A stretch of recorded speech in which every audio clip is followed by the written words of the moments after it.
A very good afternoon to you, and thank you so much for finding time to be with us today. And I trust that your day is coming up well. A few minutes past 3 p.m. here in Nairobi, East African time.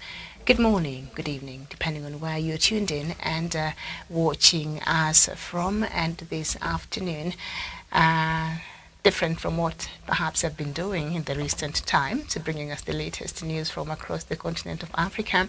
We're going to look at a topic of discussion, still a very developing story across the continent of Africa, and that is the recent events that has engulfed in Sudan. And we are trying to look at the different aspects of this conflict that has seen two generals being pitted against each other. So in the show this afternoon, I'd like to give us just a little bit of a background on what could have possibly started this conflict, and some of the things that have been happening that have culminated to what we saw there on Saturday. So the fighting that has erupted in the Sudanese capital, Khartoum, and elsewhere in the country is a direct result of a vicious power struggle within the country's military leadership. I think we all know that right now the clashes are between the regular army and the paramilitary force called the Rapid Support Forces, otherwise known as the RSF. So in case you're wondering what is this country and where is it located, Sudan is in Northeast Africa and is one of the largest countries on the continent, covering about 1.9 million square kilometers. It is also one of the poorest countries in the world, with its 46 million people living on an average annual income of $750 a head. The population of Sudan is predominantly Muslim, and the country's official language are Arabic and English. Okay, so in case you're wondering who is fighting in Sudan, well, since the coup in 2021, Sudan has been run by a council of generals led by the two military men at the center of this dispute. General Abdel Fattah al-Burhan, the head of the armed forces, and in effect the country's president, and his deputy and leader of the RSF, General Mohammed Hamdan Dagalo, better known as Hemeti. That is his nickname. And why has the fighting started now? Now, the violence follows days of tension as members of the RSF were redeployed around the country last week in a move that the army saw as a threat. There had been some hope that talks could resolve the situation, but this never happened, and it is disputed who fired the first shot on Saturday morning. But fighting has since escalated in different parts of the country, with almost, right now, close to 200 civilians have died, according to a Sudanese doctors union. And the last we were watching on this developing story in Sudan, the fighting still continues, but I think also the RSF came out and made a statement saying that it was willing to have a truce and to have a cessation of hostilities, and is ready to have any kinds of talk, I guess, in a more structured way. That is what Dagalo said a few moments ago, and this is a developing story, so even much of that has a lot has developed since then. And so the civilians are caught up. Even though the conflict appears to be around control of key installations, much of it is happening in urban areas, and civilians have become the unwitting victims. It is not exactly clear why the RSF bases, where the RSF bases are, but it seems that their fighters have moved into densely populated areas. The Sudanese Air Force has mounted airstrikes in the capital, a city of more than 6 million people, which is likely to have led to civilian casualties. There was a brief pause in the fighting on Sunday, agreed by both sides to allow people to escape the fighting, and of course that cessation of hostilities agreement was quickly violated by both sides. So what are the Rapid Support Forces? I'm just trying to get us to just know just the basics of what is happening right now, just the key factors and the actors, and perhaps what is at stake here in Sudan. And that's why I've bothered to give us just a bit of a background information so that we are able to tie in all this together. There's a lot of information flying around, but it's important to understand the basis and some of the history behind what is happening now. The RSF was formed in 2013 and has its origins in the notorious Janjaweed militia that brutally fought rebels in Darfur, where they were accused of ethnic cleansing. Since then, General Dagalo has built a powerful force that has intervened in conflicts in Yemen and Libya. I've told you numerous times over here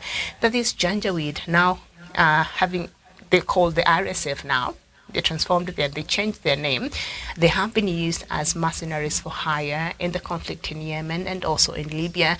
And the countries in the Middle East has played a huge role in even funding some of these activities and in these countries that they've been used in the conflicts that are ongoing.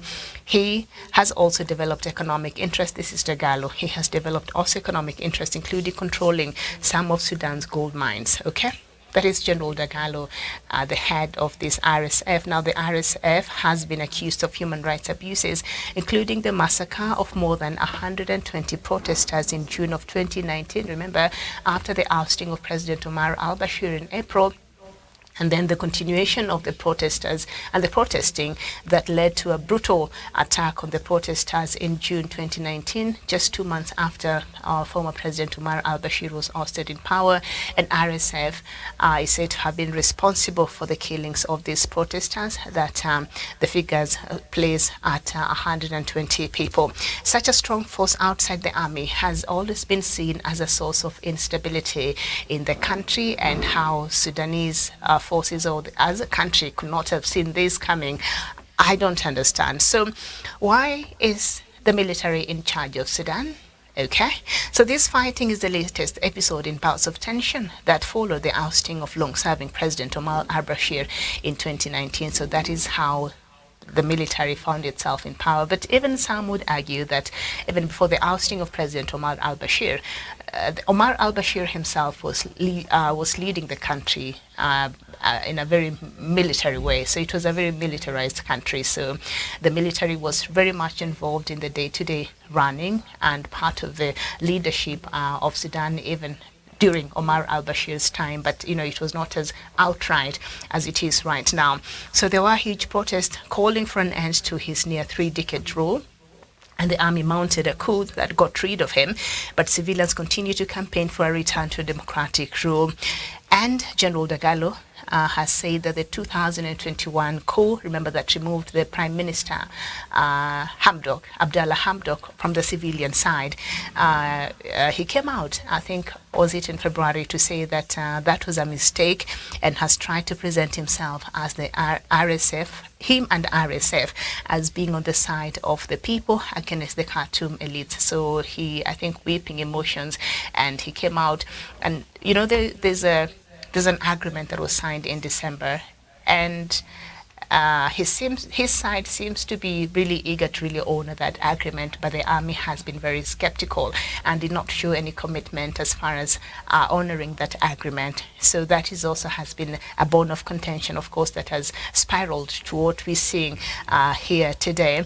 While he has some support, others find this message hard to believe given the paramilitary forces' brutal track record. So people are wondering, all of a sudden now, you act like you're supporting the civilian side, and yet we know that even under President Omar al-Bashir, you could come very heavy-handed and using the Janjaweed in fighting anybody that was opposed to that leadership. And also just after the ousting of Omar al-Bashir, RSF under you was being used to brutally attack the civilian side, the protesters. So now all of a sudden you're championing for their rights. But I think for him coming and admitting in February that that was a mistake, of course he did not take ownership and responsibility over the attacks, the RSF and the killings that RSF meted against the protesters. But he's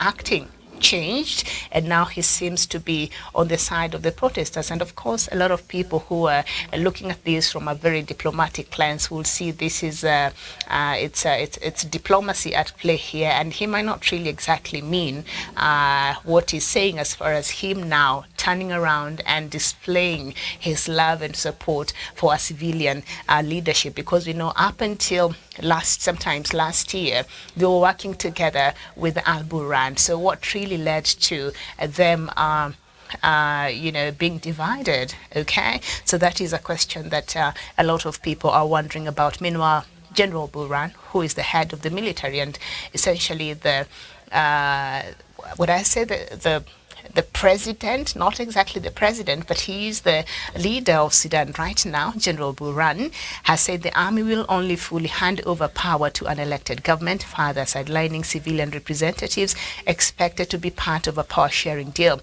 But there are suspicions that both military men and their supporters are worried that what might happen to their wealth and influence if they're removed from their powerful positions, and that has been a key worry for the military outside of the ICC. I'll not talk about that because Dr. Matsanga already talked about that earlier.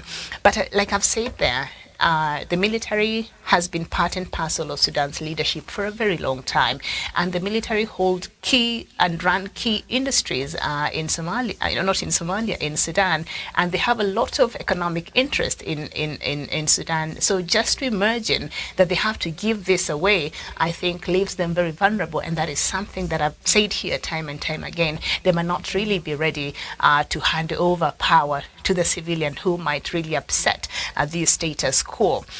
And so we've seen countries come out, and there has been fears that the fighting could further fragment the country, worsen political turbulence, and draw in neighboring states. Diplomats who have played a crucial role in trying to urge a return to civilian rule are desperately trying to find a way to get the two generals to talk. A regional bloc agreed to send 3 presidents from Kenya's South Sudan and Djibouti in Khartoum, but it is unclear if they can make the trip, as no planes are flying in or out of the country. So that's why the presidents of Kenya, South Sudan and Djibouti have not landed yet in Sudan, because we know it's not safe for them to go there right now anyway. And the UK, US and EU have all called for a ceasefire and talks to resolve the crisis. Now, life in Sudan's capital, Khartoum, and in many other parts of the country has taken a really sudden turn and very dramatic turn for the worse. At the heart of it, like I've said, are these two generals, Abdel Fattah al-Burhan, the leader of the Sudanese armed forces, that is the leader of the official Sudan's army, and Mohamed Hamdan Dagalo, the better known as Hemedi, the head of the paramilitary rapid support forces. Now the two worked together and carried out a coup together. Now their battle for supremacy is really threatening to tear Sudan apart. The relationship between the two goes way back. Both played a key role in the counter-insurgency against Darfuri rebels in the civil war in Sudan's western region that began in 2003. General Burhan rose to control the Sudanese army in Darfur. Hemedi was the commander of one of the many Arab militias collectively known as the Janjaweed. So Janjaweed was a collective or a collection of several Arab militias which the government employed to brutally push down the largely non-Arab Darfuri rebel groups. Hemedi was simply a militia leader, playing a counter-insurgency role, helping the military, while General Burhan was a career soldier.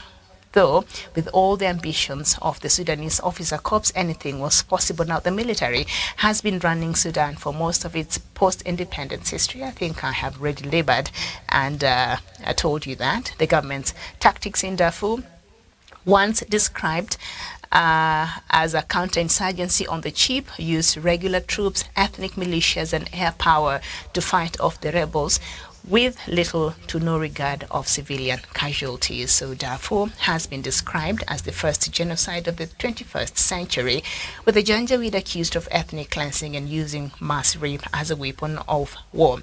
Hemedi eventually became the commander of what could be described as an offshoot of the Janjaweed, his RSF. Hemedi's power grew massively once he began supplying troops to fight for Saudi-led coalition in Yemen. I've several times alluded to this. Sudan's then military ruler Omar al-Bashir came to rely on Hemedi and the RSF as a counterweight to the regular armed forces, in the hope that it will be too difficult for any single armed group to dispose him. So basically what we call that in the international relations is the balance of power. Okay? but this was like an arms race of some sorts.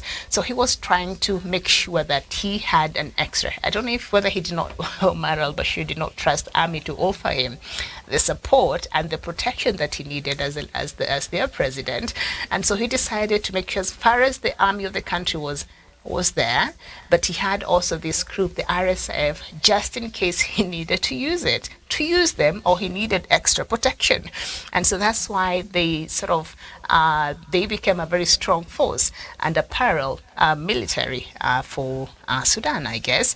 Later that year, after Omar al-Bashir was ousted in 2019, later that year, they signed an agreement with the protesters to form a civilian-led government overseen by the Sovereign Council, a joint civilian-military body with General Burhan as its head and Hemedi as his deputy. So the transitional government was supposed to have 11 people, 6 from the military, 6 from the civilian side and 5 from the military. And on the military side, General Burhan and Hemedi were there, and then other 3 military heads there. And so General Burhan is accused of starting to restore the Islamists and the former regime members of their old position. So what this means is that General Burhan is being accused of causing up to the people who are very close allies to former President Omar al-Bashir, who sometimes are considered to be Islamist. Remember, even as we speak right now, Sudan's constitution has been suspended, and also during the formation of this transitional government, that was really a bone of contention as they were trying to look for ways to make this new constitution. The civilian side really wanted a more liberal constitution, but the military side, who are seen as Islamist now in support of the former president, wanted a more Sharia-based constitution. So that was the bone of contention. So when you hear that General Burhan is being accused of bringing back the Islamists who perhaps had been ousted and who had been chased away from their positions after the removal of Omar al-Bashir, this is what I mean by that, okay? And so he was accused of trying to bring them back and to have these former regime members to their old positions, which I guess Hemedi was not very happy with that, because he felt maybe he was being threatened, or his ambitions were being threatened, or things like that. And of course, bringing these old guards also threatened the agreement that they had with the civilian side, okay? And of course, it was becoming very clear that the plan of General Burhan was to restore the old regime of Omar al-Bashir to power. So I think that also could have been a reason why there was a crack in that relationship. So Hemedi began to have doubts, as he felt Bashir's cronies had never fully trusted him. So that is where he was coming in, and he felt, if you're bringing these other old guards and repositioning them to their older positions, then that will be a problem for me. I'm just trying to paraphrase this idea of Hemedi having doubts over Bashir's cronies, and why he felt this will be a problem for him, even as he also jostled for a more powerful and a prominent position in Sudan's, let's say, politics, but, security control there, because they're all army officials. Now, Sudanese politics has always been dominated by an elite largely drawn from the ethnic groups based and around Khartoum and the River Nile. And Hemedi comes from Darfur, and the Sudanese elite often talk about him and his soldiers in a very derogative terms. So some bit of ethnicity there, undertones playing. As a country, they normally refer to as country, bumpkins and fish to rule the state. So other side of the Sudanese has always been looking at the people from the Darfur region as very unfit to rule the place. So I think also Hemedi, I don't want to say that he was being driven by a need to prove himself and a need to prove that his people also can lead. And that's why he felt anybody that tries to challenge that position could be problematic for him. But, that is neither here nor there. So over the last 2 or 3 years, he has tried to position himself as a national figure, and even as a representative, this Hemedi, and even as a representative of the marginalized peripheries, in the international system, we do have the peripheries and we have the core. Like, for instance, Europe is the core, Africa is the periphery, do you understand? In those terms, so the marginalized. So he came out and he was trying to position himself as the voice for the marginalized. And I think it was very smart of him to now act as if he's trying to identify and supporting the civilian sides and trying to forge alliances with rebel groups in Darfur, South Kordofan, that he had previously been tasked with destroying. Can you imagine that? Now he has also spoken regularly of a need for democracy, and I think we saw this play out in February when he came out and said them ousting Abdallah Hamdok, the prime minister, was a mistake, and he was hoping that Sudan could work as quickly as possible to restore back a civilian rule, what him and RSF was pushing for, but something that the army part led by Al Burhan was not really keen on doing because of the reasons that we've been talking about and some that I've mentioned earlier there. Now, tensions between the army and the RSF grew as a deadline for forming a civilian government approached, focused on the thorny issue of how the RSF should be reintegrated into the regular armed forces. And then the fighting began, pitting the RSF against SAF, that is the Sudan Army, the official Sudan Army, SAF, and Hemedi against General Burhan for control of the Sudanese state. In one way, at least, Hemedi has followed in the footsteps of the SAF top brass, who he is now fighting. Because remember, they came together when they helped in ousting a former President Omar al-Bashir. And now he's following suit what they did to Omar al-Bashir at that time. Over the last few years, he has built a vast business empire, including the interest in gold mines and many other sectors.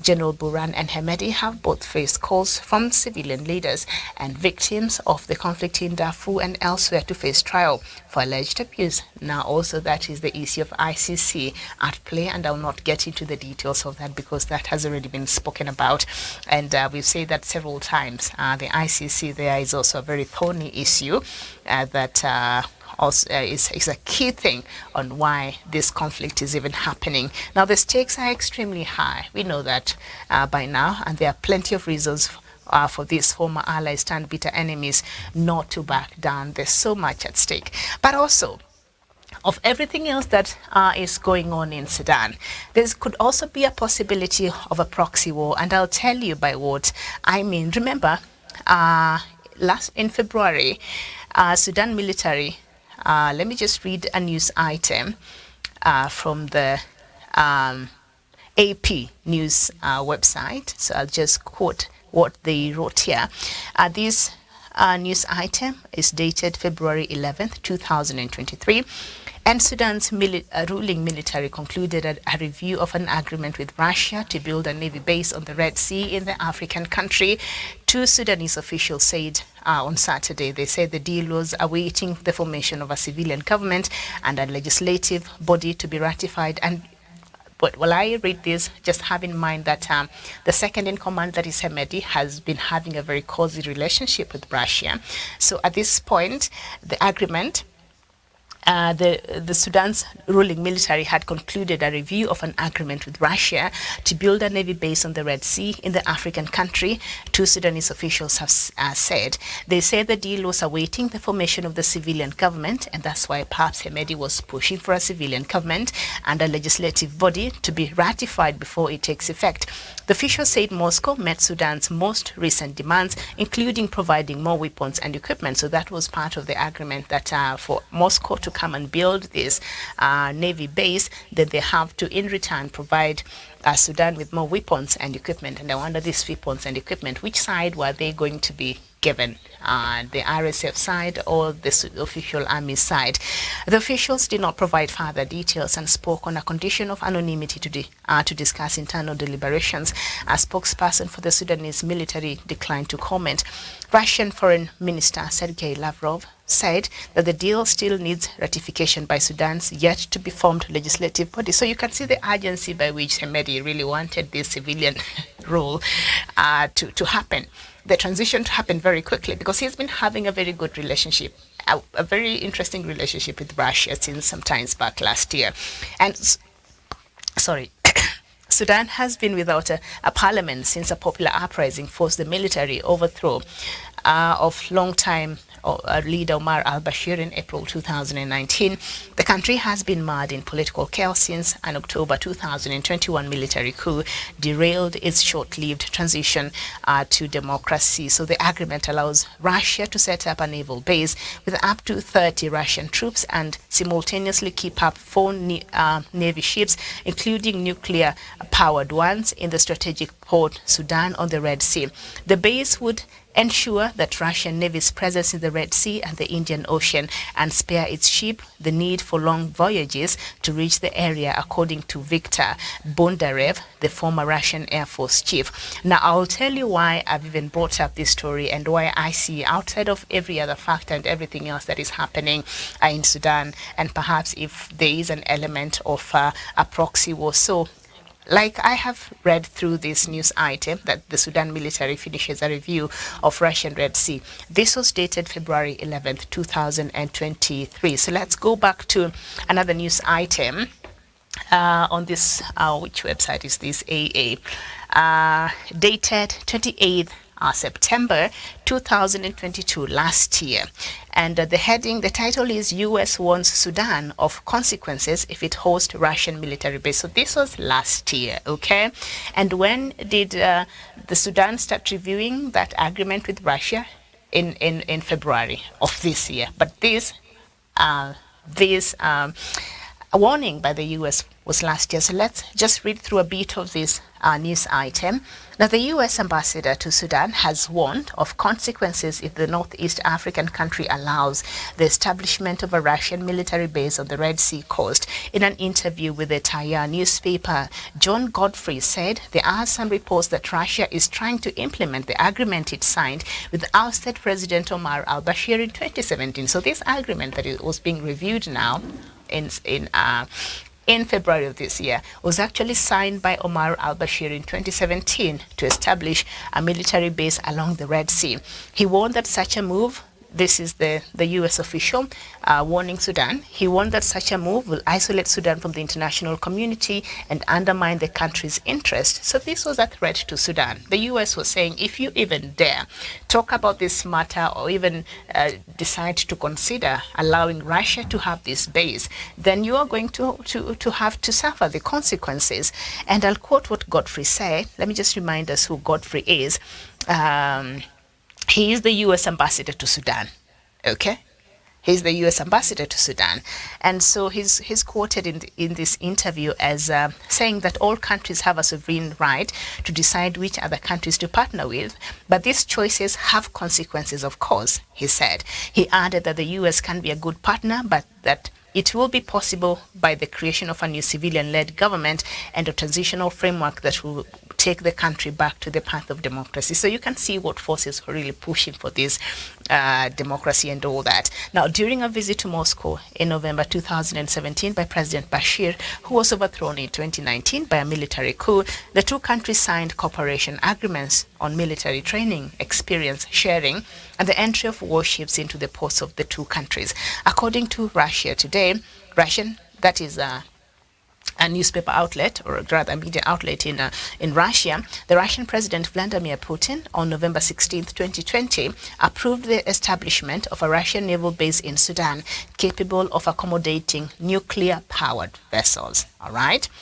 Now, Sudan Army Chief of Staff Lieutenant General Mohammed Osman al-Hussein said in a statement 3 days later that there is no full agreement with Russia on the establishment of a naval base in the Red Sea, but our military cooperation has been extended. That is in 2020. Now, November. Now, on December 9th, 2020, Russia media published a text of the agreements between Russia and Sudan on the establishment of a supply and a maintenance base for the Russian Navy along the Red Sea to support peace and security in the region. So obviously, this is also an issue that we cannot overlook. the interest that Russia has in Sudan and the counter interest that the US have in Sudan and the consequences that they already had warned Sudan, should they have gone ahead and agreed to implement this agreement, that they were going to face the consequences. So as much as these other issues are in place, and there are so many factors if you look at this whole story, but I think also we cannot rule out the issue of proxy war that is between the US and Russia, and we've seen how that is playing out in the international system, and now they also seem to be bringing that mess into Sudan, and we can see how that might act into, destabilizing not just Sudan, because this will be a problem for the rest of this region if this is not really brought to control as soon as possible. So that is just the information I needed to leave you with this afternoon so that you can ponder about. And of course, we shall be back here, God willing, tomorrow with this developing story and more details on what is happening in Sudan. Thank you so much. Enjoy the rest of your day. Bye-bye.